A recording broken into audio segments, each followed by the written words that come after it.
Hi everyone, I am back with episode 8, I believe, of my Arty Musings series, and I actually want to continue on a topic that I started in my last video, and that is dealing with the negativity that can occasionally pop up in your life when you decide to be an artist. Now, a lot of the negativity that comes in through people being doubters or thinking that you're never going to have a stable life, or if wish you would take something a little more respectable in society. This kind of negativity can actually come from family members more than anybody else, and sometimes it is friends or people who hardly know you. So it's important how you balance this in your life, because they are going to be there on and off in your life. There'll be people who think that because you haven't been successful immediately, that maybe you should give up, or when you start right at the beginning, they'll be talking about this being a silly idea or this not being sensible in any way. And I had similar things when I first started, because I dropped out of school. I went back to homeschooling when I was around 13, and I decided I was going to be a painter.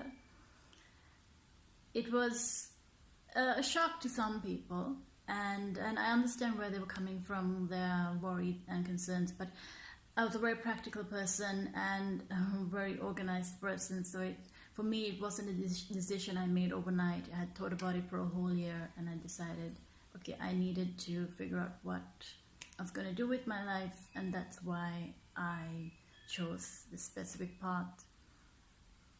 And even though you can sometimes understand where people come from, dealing with the negativity can actually add a lot of pressure to something that is already quite volatile, because being an artist, it's not always easy, especially in the early parts where you are discovering yourself and understanding what this creative force is really.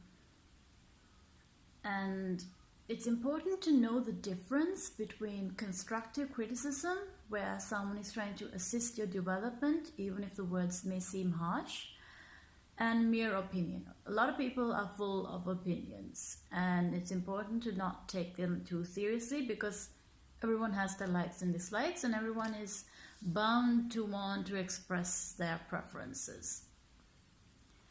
And I found that when this happened, it does add some emotional pressure, and you do wish that it didn't happen.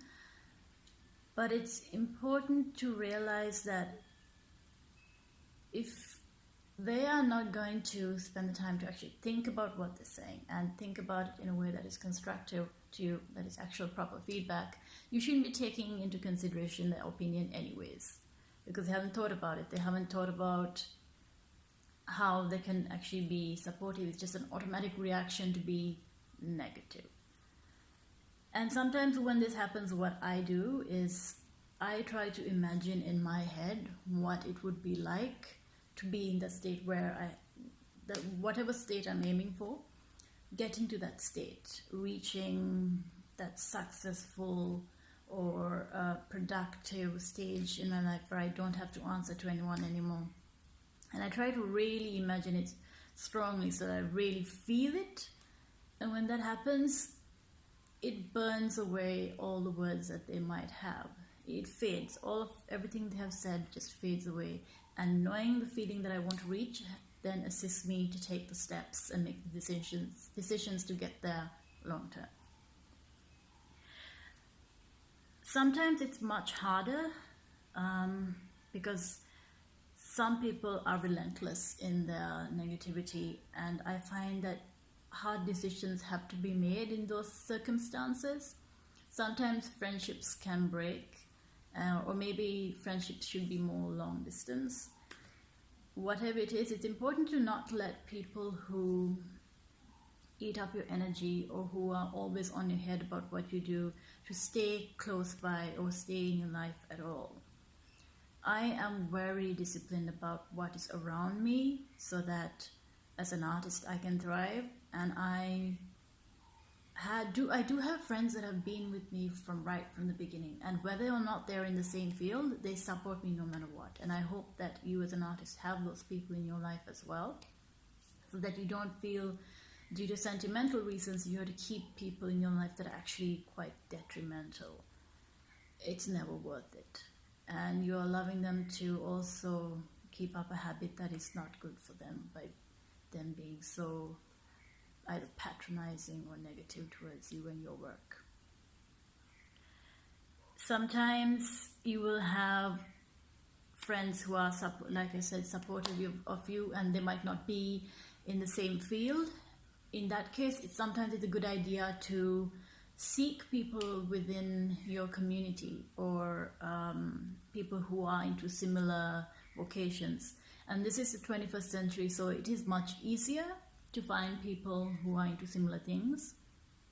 This will then allow you to find a mentor or a friend who can offer advice or encouragement, because they understand where you're coming from, because they're also in the same artistic field, or if it's not in creative field, then they would be doing the same thing in another field, whether it's business or sports or whatever it is. But just having someone who's already in there who's doing similar things as you, or someone who's already been there and has experienced everything and is much wiser to then give you assistance or advice, that's very useful. And I've been lucky that way, because my dad is an artist and has been doing this for a long time, and anytime I needed support, I could always turn to him or turn to his artistic friends. So it's a good idea to seek your community that way and have them be supportive, and also the people who are supportive, whether they understand you or not. But it is essential to get rid of people that do nothing but bring you down. And it may seem like a harsh thing to do, but sometimes decisions have to be made, and some people might call it sacrifices. But there is no point in you letting yourself down and not protecting yourself, not defending yourself. I also think it's understandable. You can understand where certain people, especially family members, come from when they're scared for your future. But it's important that when they say things to you, or even if it's friends, when they say things where they question whether you're making the right decision, they question whether you're going to make it, or if you have the ability to do so, it's important to not make their negativity the seed of why you take action. And I mean this in the sense that it's going to be quite natural to want to prove them wrong. And they say that the best revenge is success. And perhaps that is true, but it shouldn't be what motivates you to do what you do, to create your work. It's a great driving force when you wake up in the morning and realize that you have a challenge, that these people are doubting you, and now you have a reason to rise to the challenge and prove them wrong, and it forces you in a way to put your best work out there.